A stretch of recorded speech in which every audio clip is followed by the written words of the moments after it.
morning, Emerson. Today is Tuesday, March 1st. On today's show, the nonprofit organization Safe People, Safe Pets is in studio, and joining them is my lovely puppy, Nino. All right, and our friend Alyssa Altman is going to show us a place near Boston where you can go tubing. Good morning, everybody. I'm Anaritas Rodriguez. And I am Terry Stackhouse. What a pleasure it is, Anaritas, to have you back here in studio live for Good Morning Emerson. My one question is, though, where have you been for the last 5 days? Well, I have been in Los Angeles, California, covering the 83rd Annual Academy Awards. I know, tough life.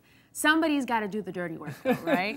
Now, we talked to you live last Thursday, and we haven't really gotten any updates from you, but I've been following you on Facebook, and it looks like you've done some really, really cool stuff. Give me some of the highlights. My best highlight definitely has to be being in the kitchen with Wolfgang Puck. I had to go in and actually cook the items and the dishes that he will be featuring in the Governor's Ball. We cooked some paella, some Kobe burgers, and I don't eat beef, but I ate a burger. So it was just so good. He put you to work. He did. You weren't just doing an interview. No, I wasn't. He definitely put me to work. We were in there for over 20 minutes. I thought I was just going to go in there and ask him a couple of questions. He was going to show me the spread, but it was far from that. Wow, that is very cool. Now, tell me about going onto the red carpet. There's kind of that moment of introspection, I think, for every reporter when they are there on the carpet and they realize how special of an opportunity that is. What was that like for you? It was surreal. I don't think that it actually hit me until I was on the carpet in my gown, but definitely one of the best experiences I've had, professionally and personally. Thank you to the crew. They were amazing. Katie, I can't even go through the names. There were so many people. But to someone who probably will be taking over my spot next year for the Oscars, that's Steve Selnick right now with This Morning News. Steve, tell me what's happening in the world. Oh, you're irreplaceable.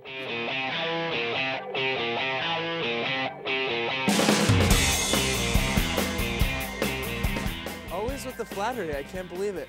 Well, good morning, Emerson. I'm Steve Selnick, and here's the news that you need to hear. Well, it looks like the president is willing to compromise on health care. President Obama announced yesterday that he supports a plan that allows states to opt out of the health care's overhaul key requirements early in the process. The plan was brought to the president by Massachusetts Senator Scott Brown alongside 2 other Democrats. Even though progress has been made, it is still unlikely that the bill will gain support in the GOP-controlled House of Representatives. The proposed bill would allow states to withdraw from its guidelines in 2014 instead of 2017, as long as the states could show that they could cover as many people in their own way without adding costs. Well, the Kennedys left a long list of characteristics to their legacy. Now we can add exotic entertainment to that list. A Washington-based watchdog group released FBI documents stating that Edward Kennedy planned to rent a brothel in Chile for a night in 1961. Kennedy was touring Latin American countries at the time. He insisted on interviewing the angry young men of the area. While visiting the South American country, Kennedy had made arrangements to rent the brothel and had even invited an embassy member to partake in the night's activities. Kennedy eventually won a seat in the Senate in 1962 and served there until his death in 2009. While this is an interesting moment in Edward's history, the author of his biography says that documents such as these drag tidbits in heresy rarely mean much. Well, dorm drama has struck the very halls of our beloved Emerson College. Over 200 rising juniors are up in arms about being kicked off campus. Current sophomores believe that they were under contract to stay on campus for a full 3 years, but this is not the case. The college has released a statement saying that the rising junior class was never in fact guaranteed housing for their 3rd year. The housing would be provided strictly on a space available basis. After all, younger students were accommodated for. The Office of Housing attempted a reverse housing program for juniors to combat the limited space, a program allowing students to apply to live off campus next year. Unfortunately, that did not yield enough numbers, and many students will be living around Boston next year, even if they didn't want to. Now back to 2 people that'll go kicking and screaming to their new apartments, Anaritas and Terry. Thank you, Steve. I hope I can just find a place to live. We will talk about that later, though. Now it is time to throw it outside to Lindsay Cannon and see what is up with today's weather. Lindsay, what's going on outside?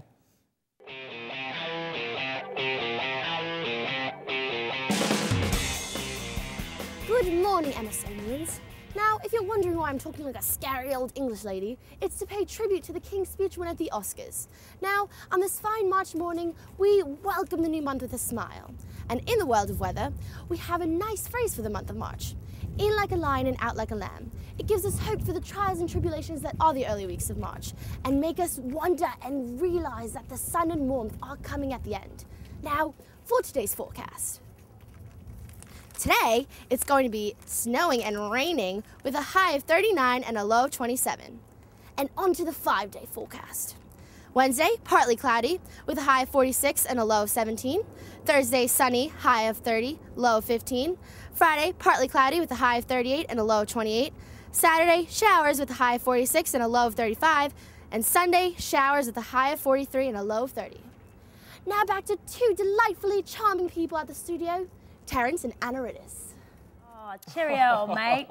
She's so charming. We're always charming. Thank you, Lindsay, so much. Now it's time to toss it over to Ross Lippman, who has all the latest news in sports. Ross?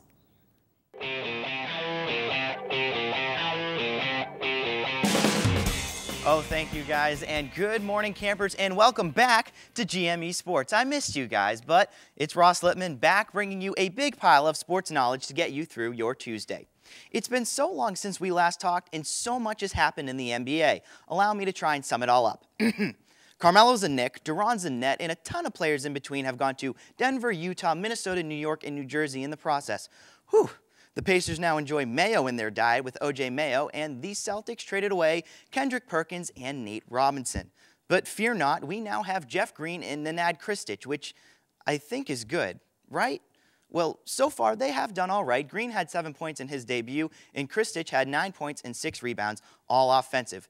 They were in Utah last night, and they beat the Jazz 107-102. The Bruins now have some new faces as well. With the additions of Chris Kelly, Thomas Caberlet, and Rich Peverley at the trade deadline, the Bees have rebolstered their offense. The trio bring a combined 29 goals and 66 assists on the season to the Black and Gold. On Sunday, they squared off with the Edmonton Oilers, looking to extend their winning streak to 5 straight games.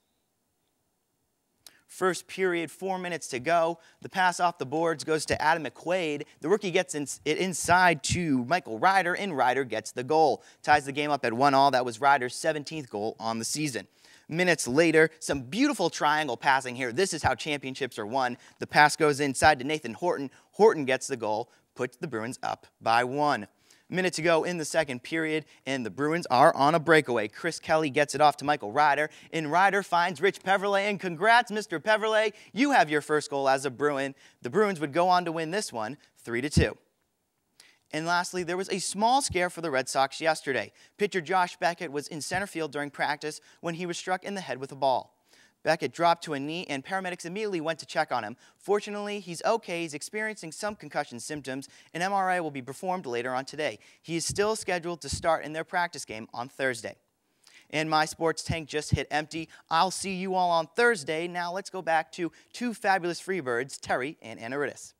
Thank you so much, Ross. It's now time to take our first commercial break, but when we come back, Megan Mitchell will be in studio to show us who she met this week.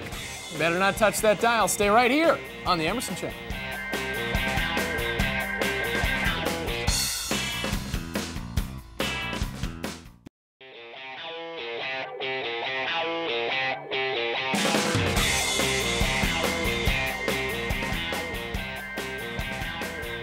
Welcome back to Good Morning Emerson. Now, as Steve explained earlier, Emerson College is making headlines again, but this time it is not for a lip dub. We are in the midst of a housing crisis, an on-campus housing crisis, and now we've got about 200 Emerson students, myself included, that are going to be looking for a place to live in the fall.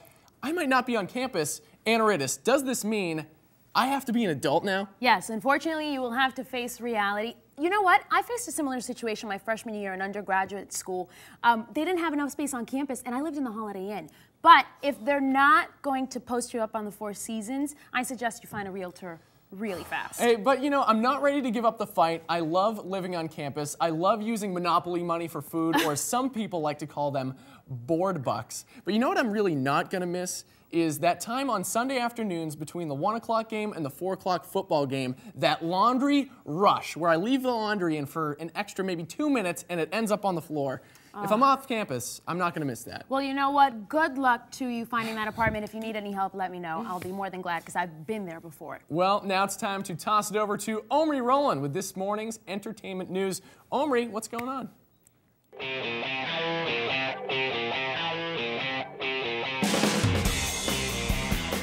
Thank you, Terry and Anaritis. Good morning, Emerson. I'm Omi Rowland here with your entertainment update. And unlike the acceptance speeches we heard Sunday night, I'm going to keep my Oscar recap short and sweet. If you participated in an Oscar pool this week, then congratulations, everyone. Really, if anyone lost an Oscar pool this Sunday, then you shouldn't bother next year, or ever. The only upset of the night was when Inception won Best Visual Effects. The Oscar should have totally gone to Kirk Douglas's face. I'm serious, the 94-year-old actor did not look a day over 100, and without the ability to express a single emotion, he was still 10 times more enjoyable to watch on stage than James Franco. The question on everybody's mind is, was James Franco high while hosting the Academy Awards? The answer is there is no way that he was not high, especially when you forgot the name of the movie that won Best Picture only moments before. And with that, let's move on. One person who was definitely not invited to the Oscars this past Sunday is Charlie Sheen. With news that Sheen's show 2.5 Men is canceled for the rest of the season and that he fired his publicist after his publicist quit, Charlie sat down for a tell-all interview with Good Morning America to tell his side of the story. Just to recap the interview for you, it went something like this. So Charlie, tell me about the last time you took drugs. Man, I was banging 7-gram rocks and finishing them because that's how I roll. Okay, Charlie, how do you survive that? Because I'm me. Oh, well, are you worried you're going to die? Dying is for fools. You should have read the directions before you showed up to the party. One person who should definitely read Charlie Sheen's handbook very carefully is Kelly Osbourne. The rock and roll spawn was spotted this weekend drinking at the Bronson Bar in LA, taking shots and sipping on Coronas. I get it, Kelly, you're 26, you're having fun, but didn't you go to rehab back in 2009? Okay, we won't judge you based on this one slip-up, especially since you've been looking better than ever since your successful run on Dancing with the Stars 2 years ago. But clear the dance floor, Kelly. Dancing with the Stars has just announced its lineup for its 12th season, and I can't wait. Cha-chaing their way to the Mirrorball Trophy will be Kirstie Alley. The Girls Next Door's Kendra Wilkinson, TV host Wendy Williams, WWE superstar Chris Jericho, and an all-grown-up Little Romeo. That leaves 5 open spots to fill before the show premieres this spring. And although I'm hoping for some big names, I think we're going to end up with some C-list celebrities looking for a career boost. One person who knows how to generate buzz all on her own is Lady Gaga. The Mother Monster premiered the music video for her self-proclaimed anthem, Born This Way, early yesterday morning, and as expected, it's freaking weird. The video starts with ominous music as Lady Gaga gives birth to a new race that bears no prejudice or judgment in a government-owned alien territory in space. And then she herself splits into Good Gaga and Evil Gaga. And then the beat kicks in. Cue the half-naked dancers, the gallery of severed heads, and the skeleton people making out, and you have yourself another Lady Gaga video. It's not as good as Bad Romance, but much better than Alejandro, and I don't think Good Gaga or Bad Gaga understand the concept of the video any more than I do, but as always, it's gotten people talking. Now let's throw it back to 2 people who embody the battle between good and my sweet little angel, Terry.